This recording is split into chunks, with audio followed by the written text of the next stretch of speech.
guys, I'm continuing make my pasta alfredo.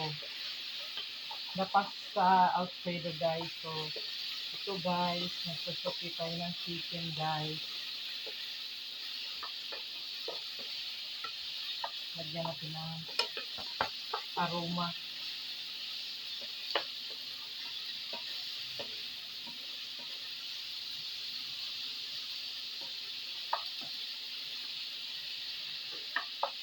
I'm gonna add a little bit of sauce. This is the sauce of the pasta. So, para maluto yung aking chicken. Kailangan lang talaga na kasi yung asawa ko mahilig sa malambot na malambot guys. Ayaw niya yung hindi luto. So, simmer natin siya. Nagmamadali talaga ako guys.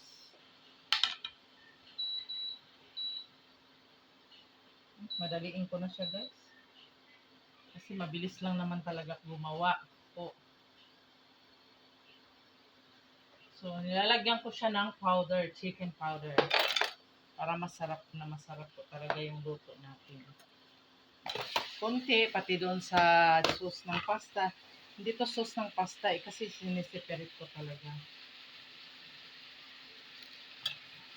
Pinapaibabaw ko siya guys.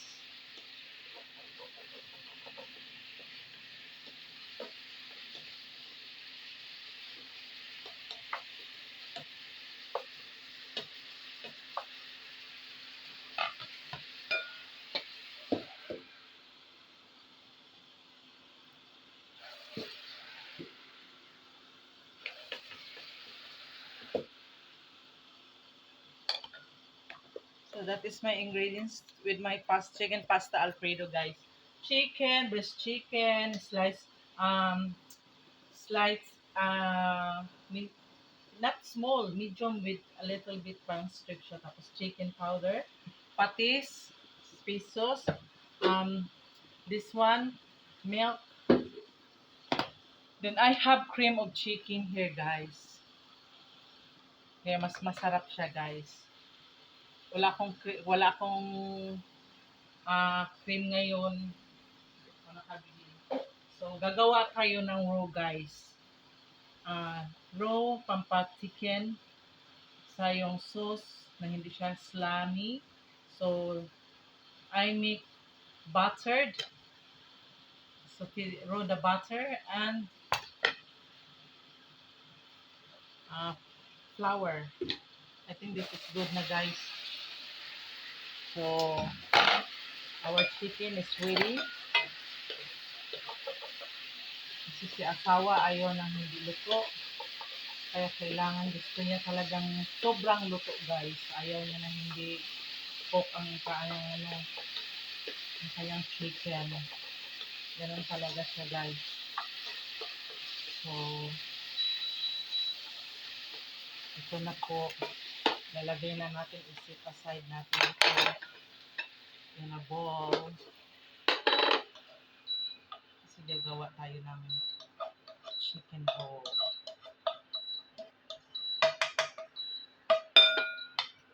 So, set aside natin kasi pang toppings natin yan. After this, may butter tayo dito guys. Gagawa tayo ng raw guys.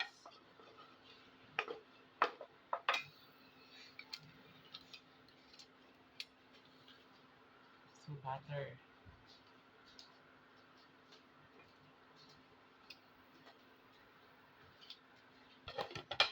Kunti lang naman ang gagawin natin. I-melt lang siya. Nilakasan ko na kasi para matapos na talaga siya. So, pag melt na yan guys, maglagay tayo ng 2 kutsara para sa roll natin. Yan. 2 spoon. Ganun lang mag-roll guys. Parang nag-isa ka lang na, they call it roll.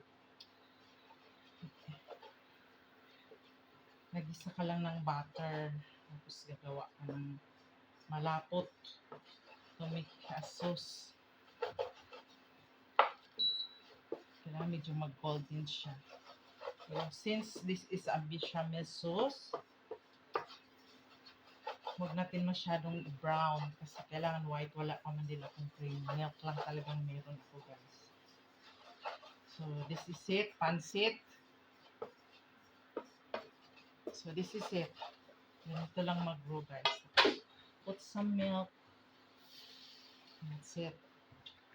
So, kailangan natin siyang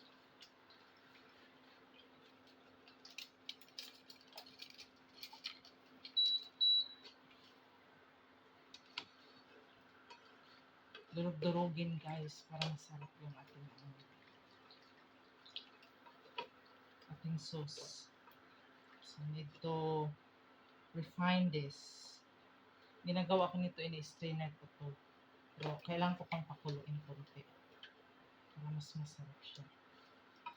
Then, you add this one, yung pinaglagaan natin kasi masarap to, guys.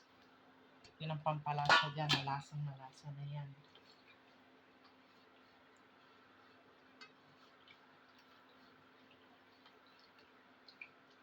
Kailangan ko lang siya i-refine, hindi yung buo-buo.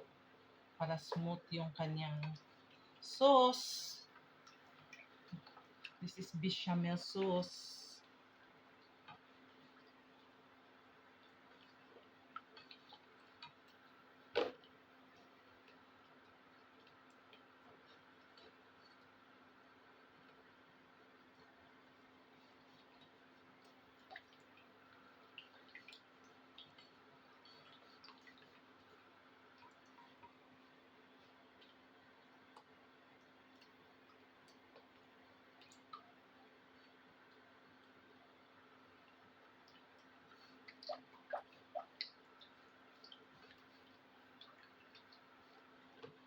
Mahilig sa sauce tong aking asawa, guys. Parang gusto ko na siyang i-strainer. Para maging even siya, guys. So, this is it. Strainer ko siya.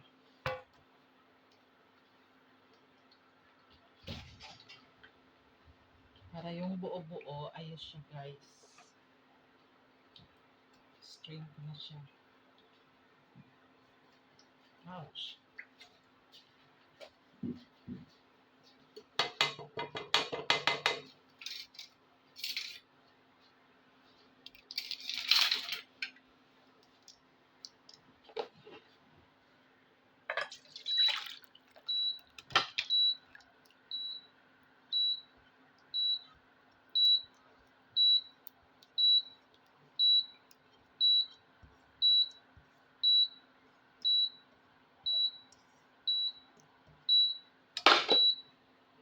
So, this is it, guys. I want to go to the strainer para mas mapino siya. Yung buo-buo, matanggal. Madurog siya. Mabilisan na to, guys. Malilito kasi ito, guys.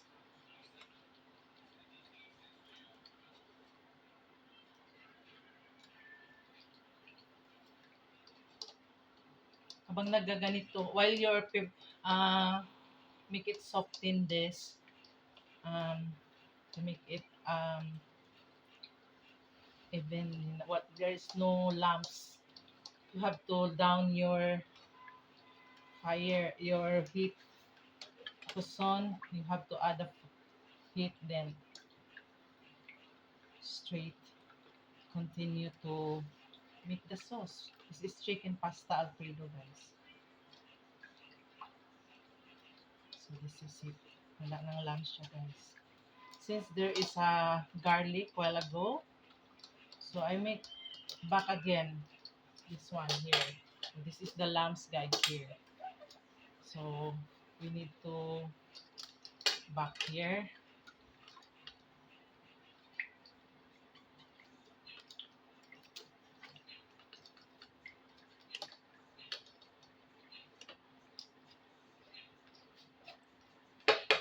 So this is it.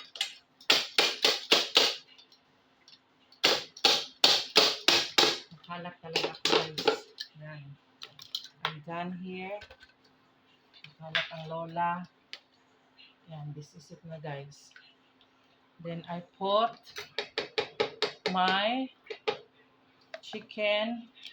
This is cream. Chicken cream. Yan.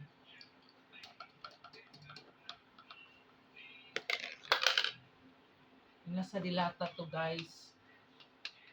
Sa Mac Campbell's. Kaso lang ito leftover. Hindi ko natapos. Kaya ibabalik ko siya ngayon dyan.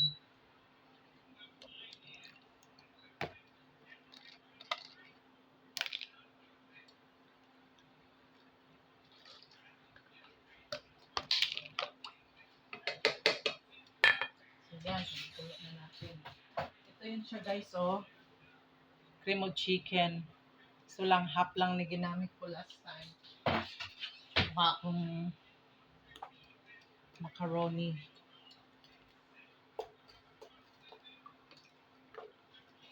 Asa na natin guys, para natapos na tayo.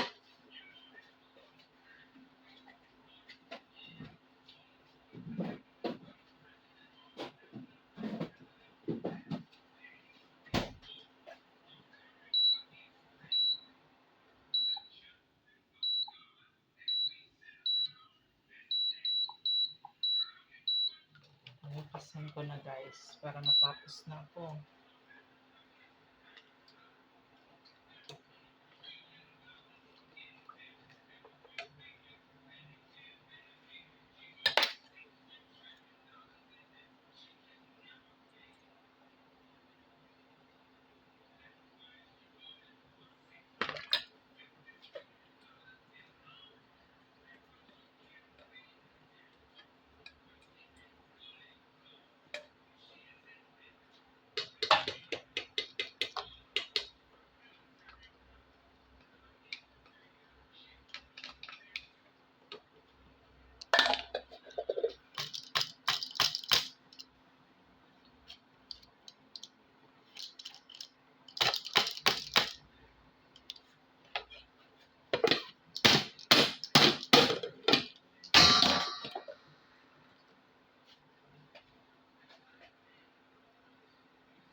Then you must taste guys kung okay o hindi. This is after the finale. So good. Lagyan lang natin ng konting chicken of cream. Sarap guys, so creamy. Half. Ganito lang guys. Half of teaspoon. Kasi hindi ako masyadong naglalagay talaga. Gusto ko lang malasa. Hindi ko ano anit-anit guys.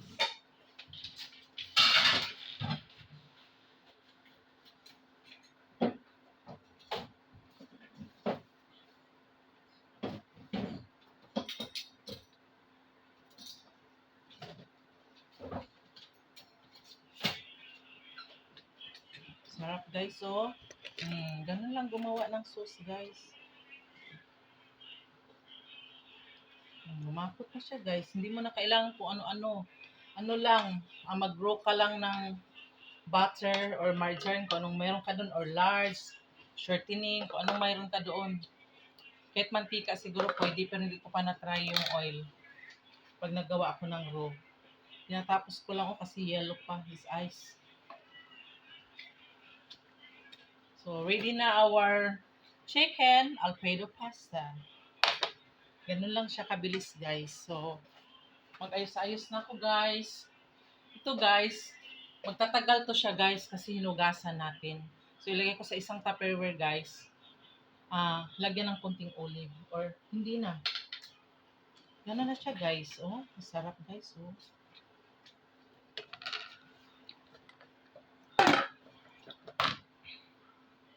Actually, hindi pa ako nakapag-read ng Bibles ko. Mamaya hahabol ako. Baka gusto mong magkape tayo. Kape. Ganun lang siya guys. So, tapos na siya guys. Oh, look at guys. Sarap ng chicken pasta Alfredo guys. Meron na akong hapunan sa asawa ko guys.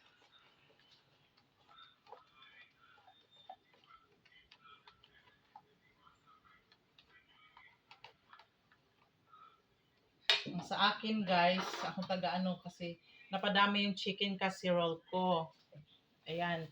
Ito, frozen siya. Gagawin ko, ilabas ko pagbalik ko.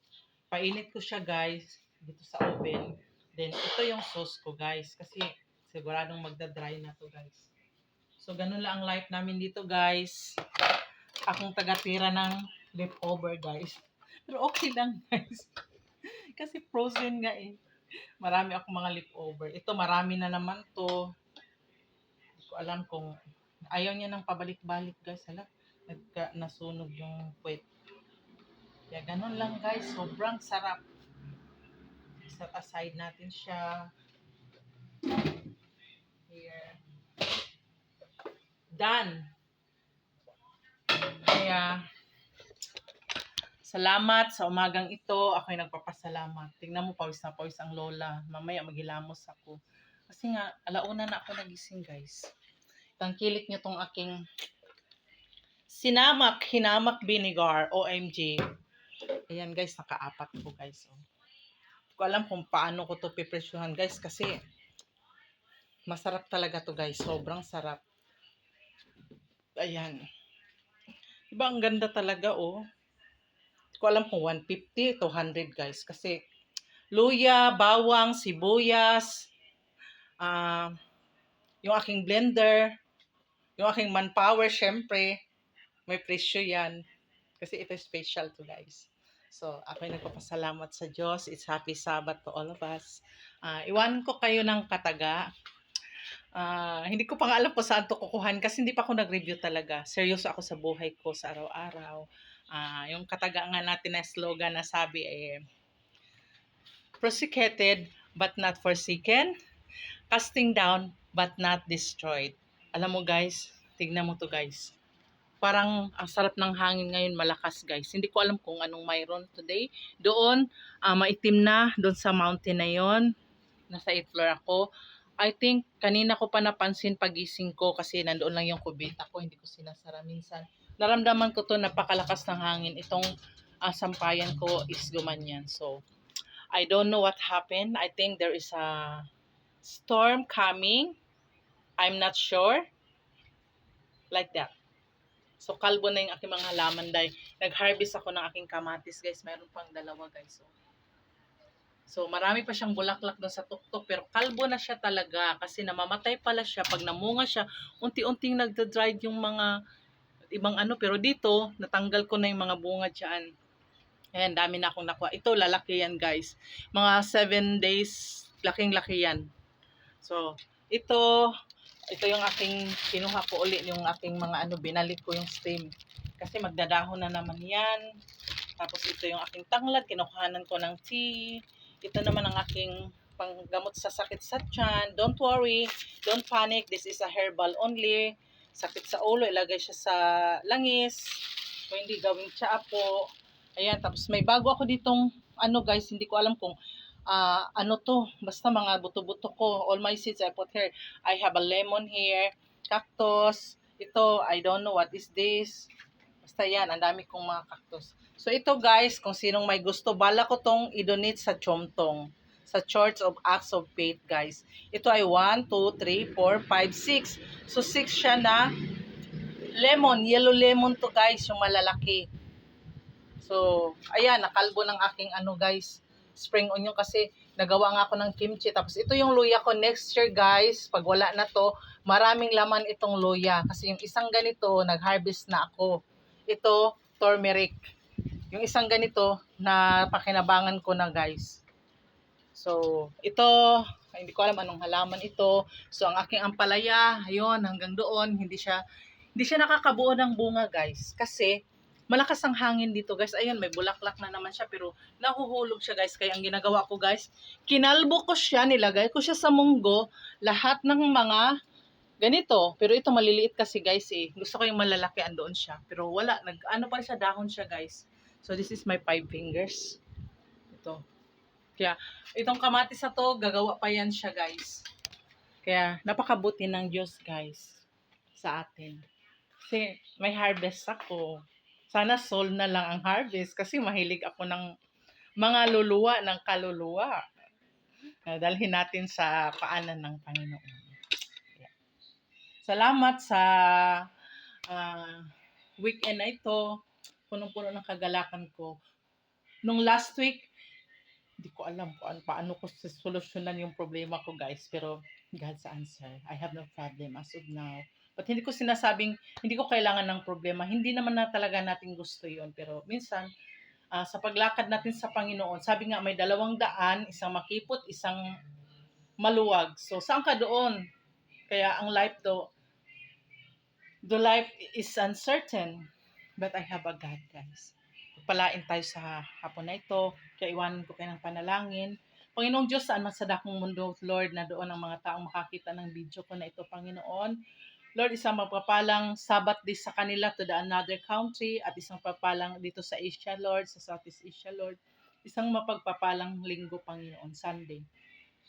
Salamat, God, sa lahat ng mga pagising namin na mayroon kaming hininga mula sa iyo. Salamat, ang aming puso ay buong buo palagi sa iyo, Panginoon. Nagtitiwala kami sa iyo ng lubusan, Panginoon.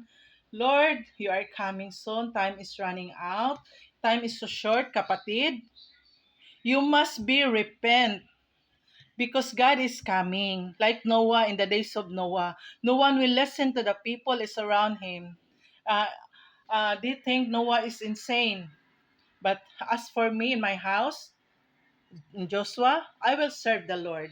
Kaya yung mga anak ko, unti-unti ko silang pinaalalahanan, inaabot ko sila, pinapanalangin ko sila, mga mahal ko sa buhay. Maskit mga kaibigan ko, Lord, kahit na Christian na, we have to, even the Christian, because it's in First Timothy, it says, in the last days, all the people were run away to God. They were left God, and they love themselves.